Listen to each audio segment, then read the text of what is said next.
सरल रेखा के अंतर्गत एक प्रश्न ले रहे हैं। उस सरल रेखा का समीकरण ज्ञात कीजिए जिसकी प्रवणता 10/3 है तथा रेखा बिंदु 0,5 से होकर जाती है। तो यहाँ पे हम प्रश्न को अगर हम देखें तो क्या क्या दिया हुआ है। प्रवणता मतलब m का मान दिया हुआ है 10/3 और एक बिंदु दिया हुआ है जिससे रेखा होकर जाती है। बिंदु दिया है 0 और 5। हमें उस सरल रेखा का समीकरण ज्ञात करना है जो इन दोनों स्थितियों को पूरा करता है। ठीक है, दोनों शर्तों को पूरा करता है। तो हमारे पास रेखा का जो मानक समीकरण है उसको अगर हम देखें, मानक समीकरण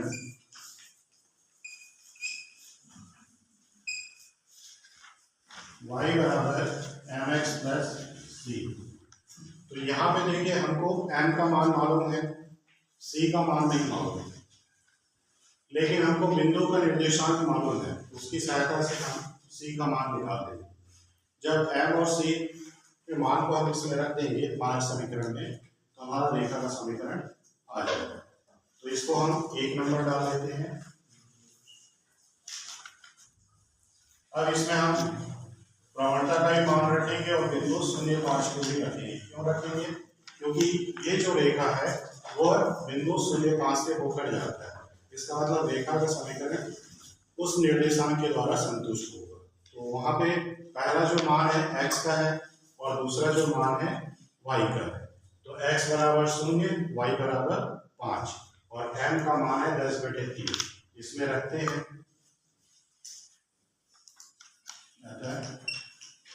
y हो गया 5, m का मान है 10/3, x का मान 0 है, c। तो ये हो जाएगा 5, 0 है c। तो c बराबर हमको मिल गया 5। तो हमारे पास m का भी मान आ गया, c का भी मान आ गया। ठीक है, m का मान हमको दिया हुआ था, c का मान हमने निकाला है। इन दोनों मान को अगर हम रख देते हैं समीकरण में तो हमारा रेखा का समीकरण आ जाएगा। तो समीकरण 1 में m व c का मान रखने पर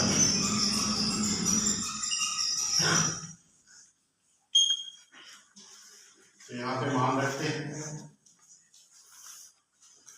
तो y बराबर m का मान है 10/3 और c का मान है 5।